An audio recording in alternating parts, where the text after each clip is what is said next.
اعوذ باللہ من الشیطان الرجیم، بسم اللہ الرحمن الرحیم۔ میں ہوں سید ذیشان اور آپ دیکھ رہے ہیں DZN اسلامی۔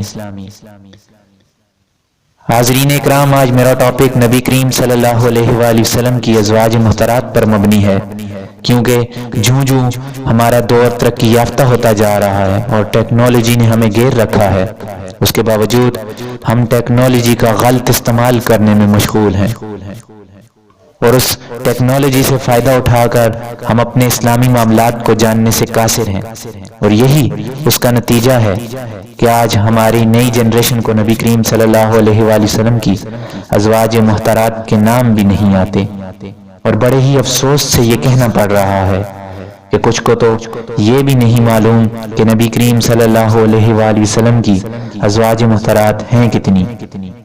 اس لیے میں تو مسلمان ہونے کے ناطے آج یہ ویڈیو بنا رہا ہوں، اور آپ سب سے بھی گزارش کرتا ہوں کہ کم از کم آپ مسلمان ہونے کے ناطے اس کو زیادہ سے زیادہ شیئر کریں تاکہ زیادہ لوگوں کو آگاہی حاصل ہو۔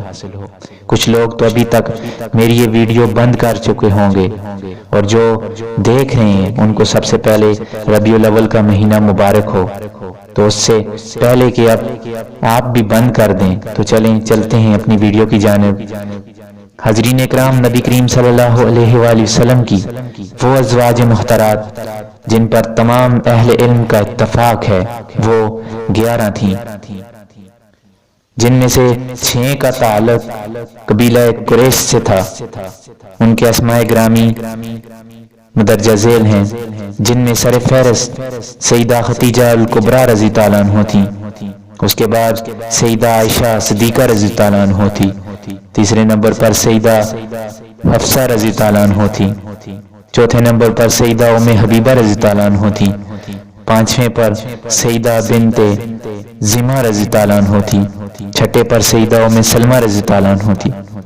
اس کے بعد 4 ازواج محترات غیر قریشی تھیں، جن کے اسماء گرامی یہ ہیں: سیدہ زینب بنت حجش رضی اللہ عنہ، پھر سیدہ میمونہ رضی اللہ عنہ، اس کے بعد سیدہ زینب بنت خزیمہ رضی اللہ عنہ، اور پھر سیدہ جویریہ رضی اللہ عنہ۔ جبکہ ایک غیر عربیہ تھی جن کا تعلق بنی اسرائیل سے تھا، ان کا نام سیدہ صفیہ بنت حیہ رضی اللہ عنہ تھا۔ حضرین اکرام، آج کی ویڈیو کا مقصد صرف اور صرف آپ لوگوں کو ازواج محترات کے بارے میں آگاہی دینا تھا۔ اگر میری گفتگو میں کوئی الفاظ آپ کو ناپسند آئے ہوں تو اس کے لیے تہہ دل سے معذرت کا طلبگار ہوں۔ اب مجھے دیجیے اجازت۔ اللہ حافظ۔